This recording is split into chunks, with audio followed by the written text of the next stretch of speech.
Now I'm curious, comparing dairy cows to beef cows, is there differences? Yeah. So that was my big mistake.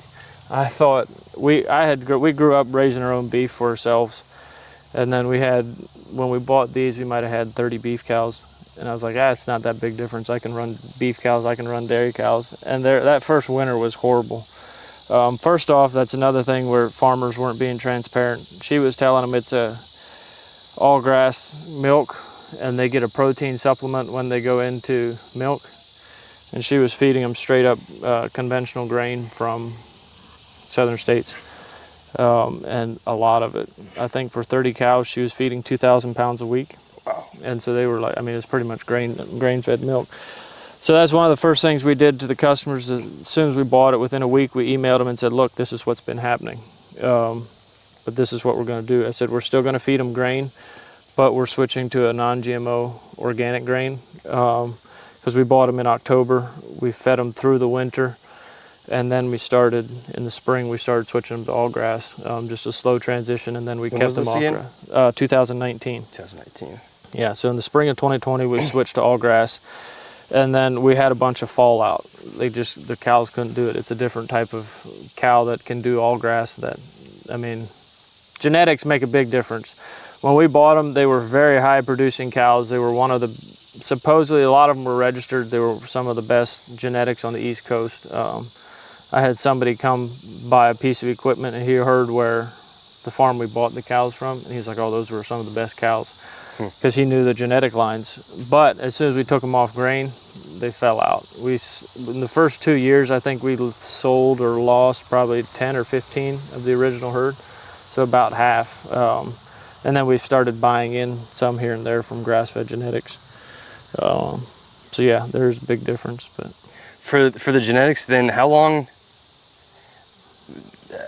do you think that took to change to where they can really only go by grain finished?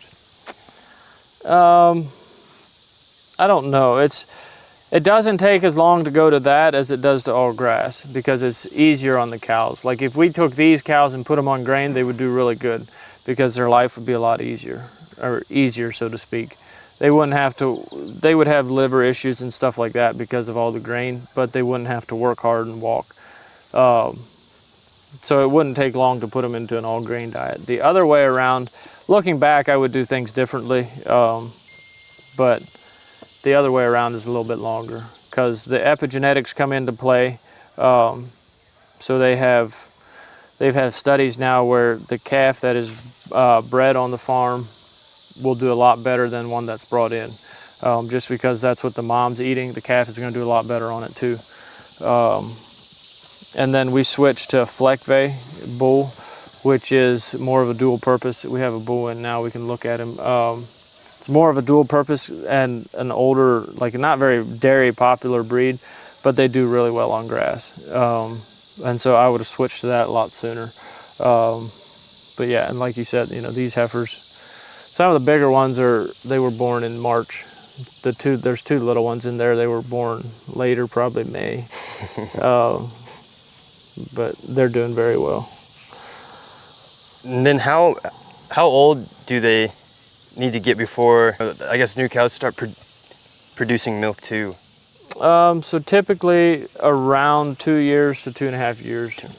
So there's some guys will never breed to before 2 years, so they wouldn't have a calf till 9 months later, so it'd be closer to 3 years old. Some people breed by size. If a calf grows really good and gets up, they'll breed to where they have a calf at 2 years old. So that varies farm to farm, but usually 2 to 3 years before you get anything out of it.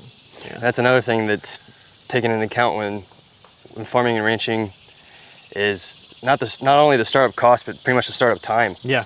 Because a lot of that, like you just said, 6 years. It's a very slow turnaround, yeah. Yeah, especially when some people think that food literally grows overnight, and that's just kind of where we're at.